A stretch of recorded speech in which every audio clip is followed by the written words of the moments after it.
وجود چې د خپل روح ترجمانی نه کوي هلته ضمیر پس د ګناه نه پیمانی نه کوي د پیښور د نشایانو مې اتفاق وګورئ یوې پوڼې ته کیني دی کې هم ځانځاني نه کوي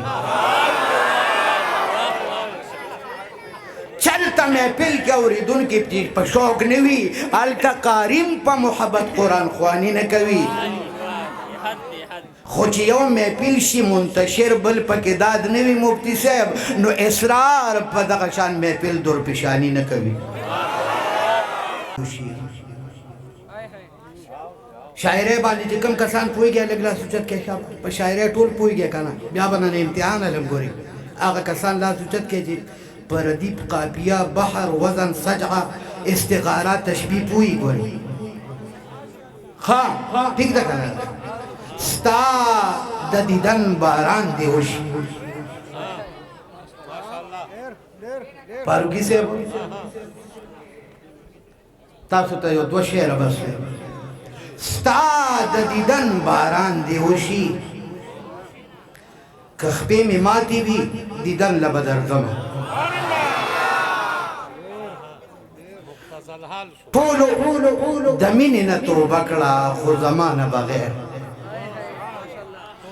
ټولو د مینې نه توبه کړه خو زما نه بغیر فرمان صاحب زه به هم نه درځم کوڅې ته خو سبا نه بغیر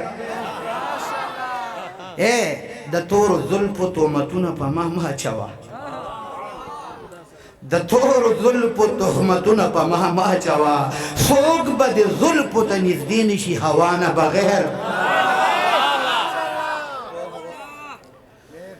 او د زړه خبرې د اسرار ټولې په زړه پاتې دي د زړه خبرې د اسرار ټولې په زړه پاتې دي هېڅ یې ونه ویل اشنا ته د اشنا نه بغیر زه به درته اشعار ویم حضرت مفتی صاحب زمونږ محترم دی که هغه مفتی نجیب الله فاروقي صاحب دی که محمودي صاحب دی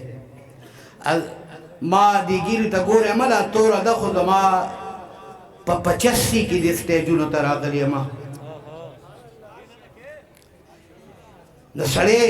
چې څه مشر شي څه بیمار شي نو هغه چې د کله مې د تا سره یاري شوه خو په دې پوه شوم چې په برخه مې خواري شوه چې د کله مې د تا سره یاري شوه نو په دې پوه شوم چې په برخه مې خواري شوه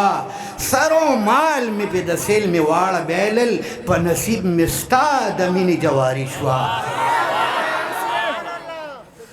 سر و مال مې په د سیل مې واړه بیلل په نصیب مې ستا د مینې جواري شوه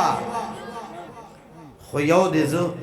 په تهمتونو لیونی کم دا رټل دې پې د پاسه سره باري شوه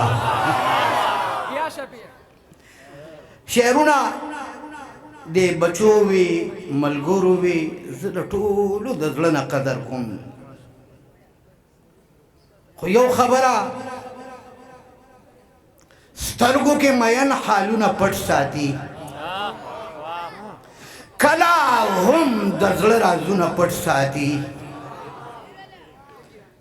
خو جوړ دې نه پیغور شي په عالمو کې ځکه غیرتیان لوزونه پټ ساتي مفتی صاحب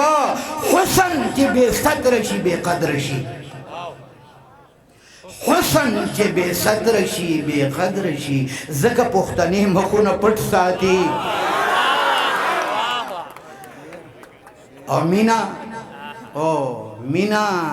خو یو درد چاته مه وایه مینا خو یو درد چاته مه وایه خلک قیمتي څیزونه پټ ساتي چې به ورتلم هغه کورونه مې پخوا پرېښي دي هغه د ښکلو دیدنونه مې پخوا پرېښي دي رقیبه هسې نه خفه یو خفه پاتې شي هغه جرګې او مینتونه مې پخوا پرېښي دي تاسو کې دا دوم نشته نو څه کوي کله خو داد راکوې که نه چرته وجود چې د خپل روح ترجمانی نه کوي هلته ضمیر پس د ګناه نه پیمانی نه کوي د پېښور د نشایانو مې اتفاق وګورئ یوې پونې ته کښېني دی کې هم ځانځاني نه کوي چلته محفل کې اورېدونکي په شوق نه وي هلته قاریم په محبت قرآن خواني نه کوي خو چې یو محفل شي منتشر بل پکې داد نه وي مفتي صاحب نو اصرار په دغه شان محفل درپیشاني نه کوي